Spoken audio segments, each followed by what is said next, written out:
de votre émission Podium Jeunesse. Nous avons choisi un thème qui réchauffe le cœur, des contenus de paix sur les réseaux sociaux. Aujourd'hui, nous allons donc découvrir comment les jeunes utilisent les plateformes en ligne pour promouvoir la paix. Nous aurons aussi des conseils pratiques pour faire passer des messages positifs. À cet effet, à ma gauche, nous sommes avec Merveille Dissé. Merveille, bonsoir. Bonsoir, madame. Vous êtes juriste fiscaliste en formation. Oui, tout à fait. Bienvenue à Podium Jeunesse. Merci. À ma droite, je suis avec Saïdou Corneau. Vous êtes activiste pour la paix et artiste slameur. Bonsoir Saïdou. Bonsoir. Comment vous allez? Très bien. Votre nom d'artiste c'est? Ange de vérité. Nous aurons à vous découvrir peut-être dans une autre émission de Podium Jeunesse qui parlera de slam. Certainement.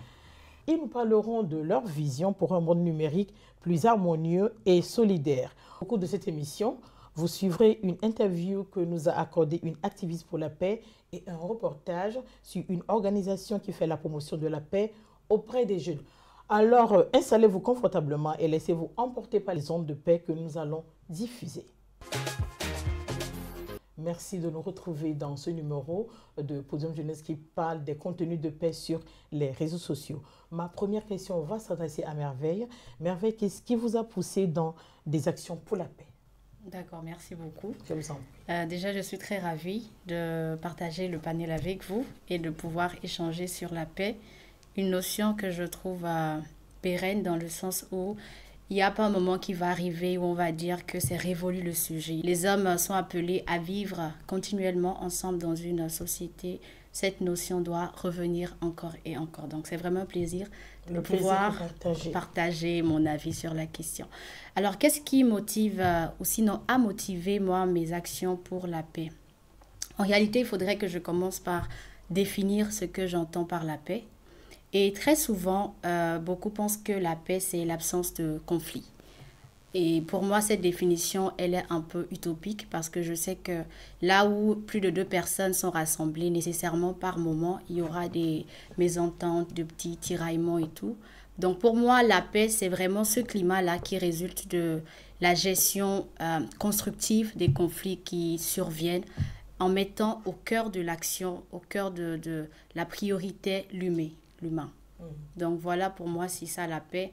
Et je l'ai dit tantôt, nous sommes appelés à vivre continuellement en société. Et si tel est le cas, autant apprendre à cultiver la paix parce qu'on n'est pas sans savoir qu'on ne peut pas espérer un développement si on ne cultive pas la paix. Sans la paix, il serait impossible de prétendre à un quelconque développement, sans doute parce que déjà, il n'y aurait pas d'harmonisation. Et sans harmonisation, sans solidarité, on ne pourrait pas se développer. Donc, c'est important de sensibiliser chacun de nous à la notion de la paix. Merci beaucoup, Merveille. Saïd, je me tourne vers vous. Votre avis sur la question?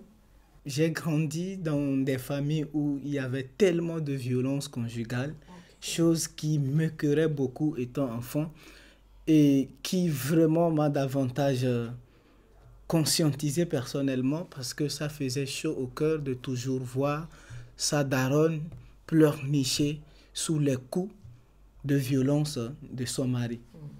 Donc voilà l'une des raisons fondamentales pour lesquelles depuis tout petit je me suis engagé à toujours faire la paix parce que pour moi il n'y a pas plus important que ce phénomène paix dans notre culture, que ce soit en famille, sur la route, à l'école et j'en passe.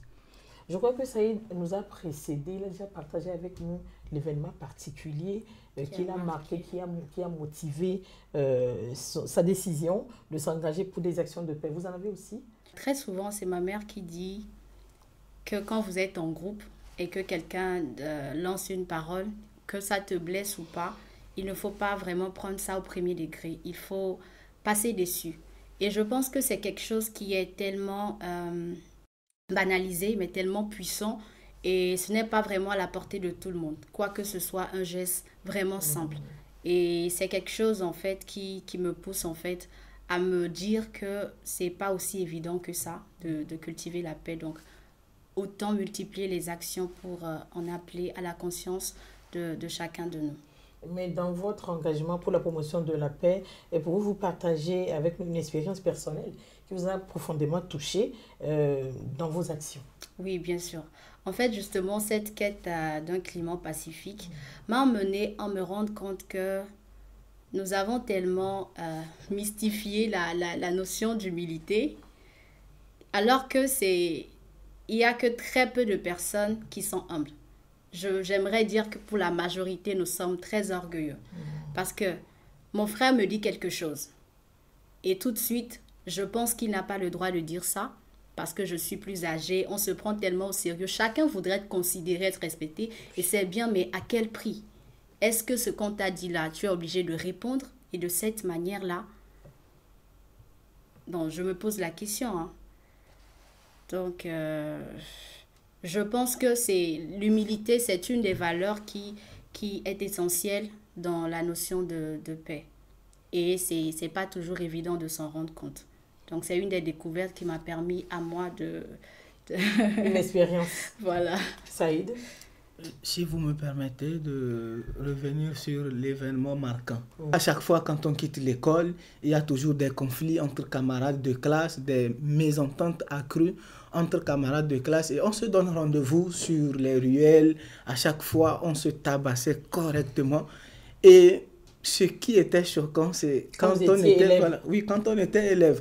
C'est quand on est arrivé à un niveau où on se déchire les kakis, tout ce qu'on trouve en main, on se permet de se jeter jusqu'à ce qu'un jour, l'un de nos camarades perde la vie sur le chemin. Oui, c'est arrivé. Dans ces bagarres? Au cours de ces bagarres, c'est arrivé.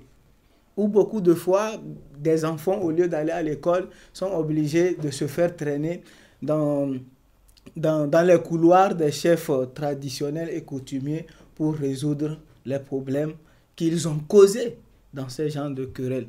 Donc, c'est des événements vraiment qui m'ont marqué. Et quand je reste et j'y pense, étant un hypersensible, ça me fait tellement mal. Et il faille vraiment que je combatte pour la paix et contre la violence. Merci beaucoup. Merveille, en quoi, selon vous, en quoi les réseaux sociaux sont-ils efficaces pour sensibiliser à la paix et mobiliser les jeunes? D'accord. Alors, aujourd'hui, à l'ère du numérique, on n'est pas sans savoir que le monde a tendance à s'unifier. Ce qui se passe en Europe, en Asie, peu importe où qu'on se trouve, on a la possibilité de savoir et de ressentir la chose comme si on la vivait nous-mêmes. Donc, en réalité, ça nous conduit à dire que les réseaux sociaux nous offrent une audience beaucoup plus conséquente. Et qui sont sur les réseaux sociaux, la majorité, c'est la jeunesse, c'est beaucoup de jeunes. Et donc, je pense que c'est un moyen efficace qui va nous permettre d'atteindre les cibles visées et d'atteindre le maximum de personnes possible. Donc oui, je pense que c'est un moyen efficace pour rentabiliser, sensibiliser, mobiliser beaucoup de personnes, en tout cas le maximum. Oui, voilà. Merci beaucoup. Que pensez-vous de la question, Saïd? Les réseaux sociaux au jour d'aujourd'hui deviennent vraiment des canaux très importants pour passer des messages de paix, de vivre ensemble, de cohésion sociale, d'amour surtout. Parce que justement, presque toutes les couches sociales se retrouvent sur les réseaux sociaux, sinon sur les différents réseaux sociaux. Et que les influenceurs, que les artistes, nos stars, qui traînent ou qui drainent d'importants abonnés sur leurs différents comptes des réseaux sociaux, peuvent profiter suffisamment pour passer des messages de paix, d'une façon ou d'une autre. Et nous aussi, étant des différents abonnés ou de différents fans, des différents comptes de certaines stars, de certains artistes et tout, le fait souvent de passer dans les commentaires des différentes publications et passer peut-être des messages d'harcèlement, on peut à la place de ces messages d'harcèlement passer des messages pacifiques, des commentaires de paix, d'amour, et ça peut beaucoup aider cette société à changer, ça peut aider à éteindre le feu. Donc, ils sont des leaders d'opinion appropriés sur lesquels on peut se baser pour faire la promotion de la paix. Exactement. Surtout parmi les jeunes. Exactement. Merci. Merveille, avez-vous des exemples concrets où les réseaux sociaux ont joué un rôle clé dans la résolution de conflits ou la promotion de la paix? Oui. Dernièrement, sur TikTok, je pense qu'il y a eu un clash entre un frère et sa sœur. Il y a eu une tierce personne qui est influenceur, entre guillemets, et qui est intervenue pour essayer d'éteindre le feu. Voilà. Donc, je pense qu'en cela, les réseaux, voilà, ça nous permet de concourir à la paix, à la cohésion sociale. Et l'entente est revenue entre le frère et sa sœur? Pas encore, mais je pense que Mais il y a de l'initiative l'accalmie, il y a déjà... une accalmie. Oui, il y a une accalmie et je pense que l'initiative déjà est à louer. Oui. Oui. Merci beaucoup, Saïd.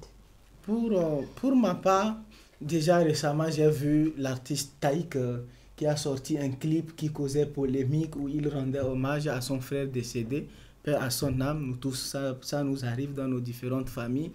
Où dans son clip, une gamme de livres est tombée et dans cette gamme, on observe clairement le Coran, le livre saint des musulmans, qui aussi est tombé, ce qui n'était pas vraiment une bonne chose. Donc les gens se sont enflammés, chacun a porté ses accusations et tout.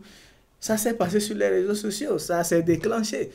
Il est revenu aussi avec une vidéo sur ses différents comptes pour présenter ses excuses et rassurer aux gens que cette partie sera enlevée justement parce que c'est une erreur. Et ces mêmes gens qui le calomniaient reviennent encore pour le féliciter pour son humilité et tout.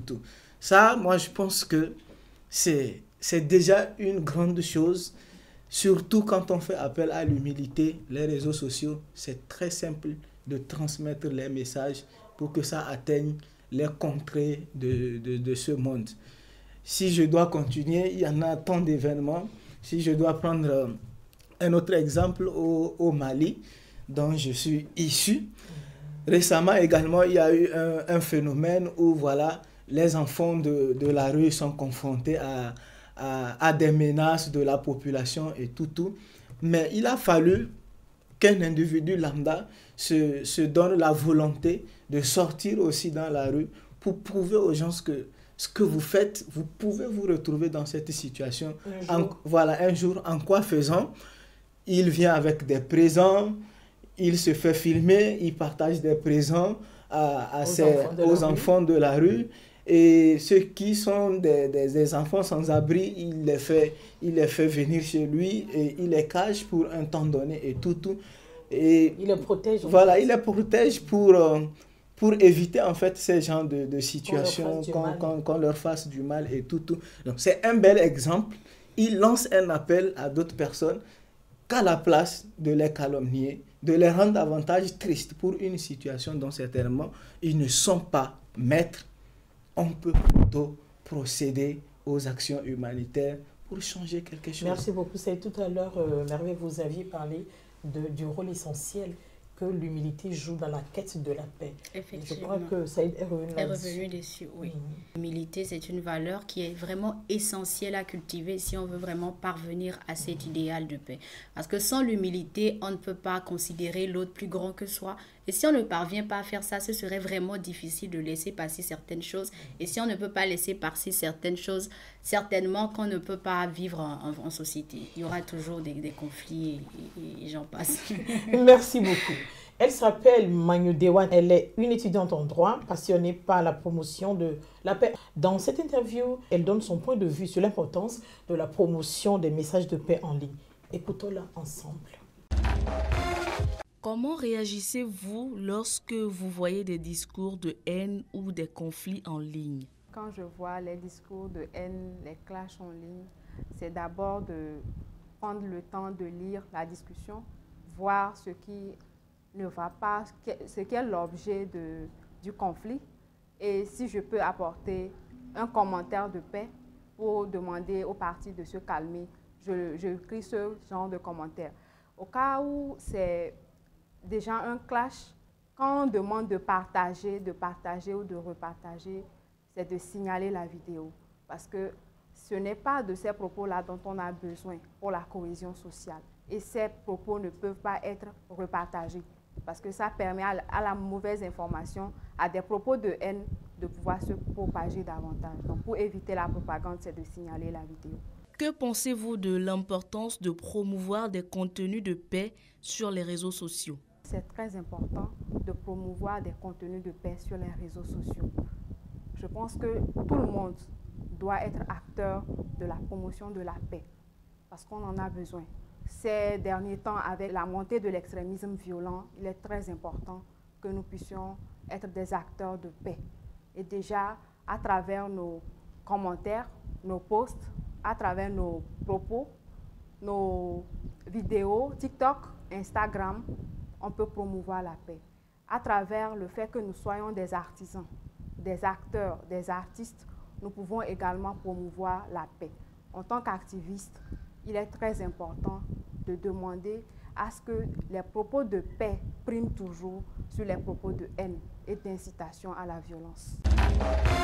Elle nous a parlé de la réaction qu'elle a habituellement lorsqu'elle rencontre des messages de haine sur les réseaux sociaux. Comment ça se passe avec vous? Moi, lorsque je me retrouve face à ce genre de situation, souvent à travers les commentaires que les gens lisent, je suis simplement dépitée et déçue du point auquel on est toujours là. Parce que si nous parlons de développement, nous ne pouvons pas espérer y arriver si nous nous tirons dessus de cette façon-là. Aujourd'hui, pour réussir dans la vie, c'est important de cultiver l'estime de soi, la confiance en soi. Et aujourd'hui, avec le phénomène des réseaux sociaux, c'est pas évident. Parce que vous laissez une vidéo, vous rentrez dans les commentaires, mais vous avez tout de suite envie de ressortir. Et je pense que on devrait tous être sensibilisés à ça, faire vraiment très attention aux commentaires que nous laissons et à comment nous répondons aux commentaires qui nous sont laissés. Parce que ce n'est pas tant l'action de l'autre qui aura une incidence, mais c'est notre réaction à cette action-là. En visionnant certaines vidéos sur TikTok, je me rends compte que la plupart des gens qui laissent des messages de haine sur les réseaux le font sous le coup de l'émotion. Certains regrettent, après ils viennent s'excuser, mais d'autres viennent réitérer les mots durs qu'ils ont utilisés. Saïd. Comme je le disais un peu plus haut dans mon intervention, où les réseaux sociaux, ça concerne tout le monde y est. Et même nous qui suivons d'autres personnes sur leur page, à travers les commentaires que nous laissons, c'est très important de promouvoir la paix. Mais quand moi je croise des commentaires qui vraiment sont insultants, sont détruisants, méprisants, vous ne pouvez pas imaginer ce que ça fait. Moi-même, ça m'est déjà arrivé où voilà, je laisse un commentaire et quelqu'un vient, sous mon commentaire, il se permet de me dire ma mère. Quand moi je vois ça, je ne le connais pas, il ne me connaît pas. Votre mère? Oui. Qui vous a mis au monde? Bien entendu. Je ne le connais pas, il ne me connaît pas. Mais je vais commencer tout de suite par me poser des questions de culpabilité. Mais pourquoi est-ce que j'ai mal fait de poser la question? Et si je me souviens très bien, le commentaire que j'avais laissé, c'était une question que j'ai posée, c'est de qui cette chanson? C'est parce que je connais pas. Et il répond ta mère. Lui, il vient, il répond ta mère. C'est violent quand même. C'est violent. Ta mère. Et c'est pas seulement violent, c'est même déplacé. Effectivement. Voilà. Donc, du genre, pour lui, ce n'est pas normal que moi, je dise que je ne connais pas la chanson et que je me permette de demander l'auteur ou encore le titre de cette chanson. Est-ce que c'est une façon pour lui de dire que vous êtes un demeuré ou quoi? Je ne sais pas. Par rapport à cette information, voilà, je veux dire. C'est ce que je dis. Et il y en a beaucoup, les réseaux sociaux ont détruit de la sorte. C'est des gens, quand ils postent peut-être des vidéos. Récemment, il y a un artiste ghanéen qui voilà, fait la promotion de sa chanson, mais il a un souci physique, une déformation des joues et tout. Des gens se permettent de lui poser des questions sous ses vidéos. Sur son physique? Voilà, sur son physique. C'est quoi il a mis dans sa bouche? Qu'il chante bien, mais c'est quoi il a mis dans sa bouche? Donc, des situations qui peuvent vraiment conduire à la dépression. Chers amis, les commentaires de haine, ça doit être tempéré parce que ça conduit à la dépression. Et puis, il faudrait qu'on apprenne à maîtriser nos émotions aussi lorsque nous voulons faire des commentaires sur les réseaux sociaux. Merveille, vous êtes jeune. Comment pensez-vous que vos pères jeunes puissent utiliser les réseaux sociaux de manière responsable pour éviter les discours de haine et promouvoir la paix en ligne?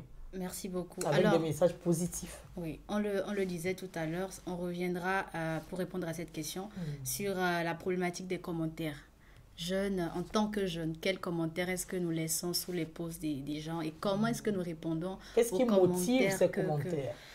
Bon, par moments, c'est la dépression. Hein. Vous savez, les réseaux sociaux, ça donne tellement de grands airs à ceux qui se cachent derrière qu'ils font des choses qu'en vrai, ils n'oseraient pas faire, par exemple.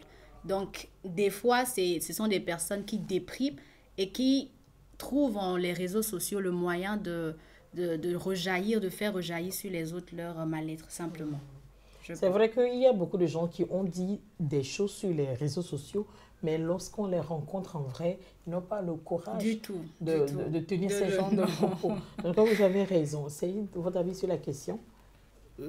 Là, tout de suite, ce que je dirais, c'est qu'en tant que jeune et ayant la chance d'appartenir à ce monde vraiment révolutionnaire où les réseaux sociaux jouent un grand rôle dans notre économie, dans notre quotidien et tout, il est important qu'à chaque fois que nous faisons quelque chose sur les réseaux sociaux, qu'on pense vraiment à laisser un petit message de paix, d'amour, de cohésion sociale. Parce que sans la paix, nous ne pourrions pas tenir nos téléphones et faire ce qu'on a à faire. Ailleurs, dans certains pays, il y en a des gens qui courent en se filmant. Et si ces genres de situations nous arrivaient, comment est-ce qu'on pense qu'on peut vivre? Ça va créer la débandade dans la communauté. Donc, que chacun dans son domaine. Si je suis dans le marketing en ligne, pendant que je fais la publicité de mes produits dans mon live, TikTok, Facebook et j'en passe, que je profite aussi dire, les amis, venez acheter chez moi dans la paix. Que je trouve des slogans idéaux pour placer l'élément paix, l'élément amour, l'élément cohésion sociale dans ce que je fais. Si je suis par exemple graphiste, que je me permette, si je veux souhaiter joyeux anniversaire à quelqu'un ou encore joyeux Noël à quelqu'un, que je puisse peut-être laisser une signature de paix. J'aurais même appris que des jeunes se sont suicidés à cause des commentaires laissés sous leur post sur les réseaux sociaux. Oui, parce qu'ils se sont vraiment sentis dévalorisés. Bien évidemment, il y en a tellement de cas comme ça. S'ils ne se suicident pas, ils tentent de se suicider. Je connais une sœur qui a failli, elle a tenté de se suicider, ça n'a pas abouti. Peut-être ce qui s'est passé, je ne vais peut-être pas dire ça, oui, mais quand même il s'est passé quelque chose dont elle sur les réseaux sociaux. Ouais, dont elle reconnaît son erreur. Elle ne devrait pas se laisser, voilà. Mais c'est pas parce qu'elle a fauté qu'on va se permettre maintenant de venir la lyncher comme on le peut. On ne sait pas, voilà, on ne sait pas ce qui l'aurait poussé. Récemment, moi, je suis allé dans une église pour voir comment les choses se passent et tout. Et j'ai apprécié la femme pasteur où vraiment elle nous demande d'encourager les gens à quitter la culpabilité. Souvent, on n'arrive pas à nous pardonner nous-mêmes parce que justement, on se culpabilise pour ce qu'on a eu à faire et aussi la société nous culpabilise, nous condamne davantage. Et ça fait deux poids. Et ça fait deux poids. Alors qu'il y a quelqu'un qui est déjà mort pour nous permettre d'être. Vous êtes un prédicateur? Je ne suis pas un prédicateur, mais c'est ce que vous êtes en train de faire. Je transmets ce que j'ai. C'est vrai, reconnaissons nos fautes, c'est bon, mais ne les traînons pas. Voilà, ne les traînons pas. Voilà, merci beaucoup. Et surtout, ne nous permettons pas de juger les autres. C'est très facile de faire ça. D'accord, merci. C'est une organisation dynamique qui promeut la paix et la solidarité parmi les jeunes. Dans ce reportage, Youth Awake nous parle de leur récent projet de campagne en ligne qui a eu un impact significatif en diffusant des messages de paix et en mobilisant des milliers de jeunes à travers le Togo. Sergi Raimondo.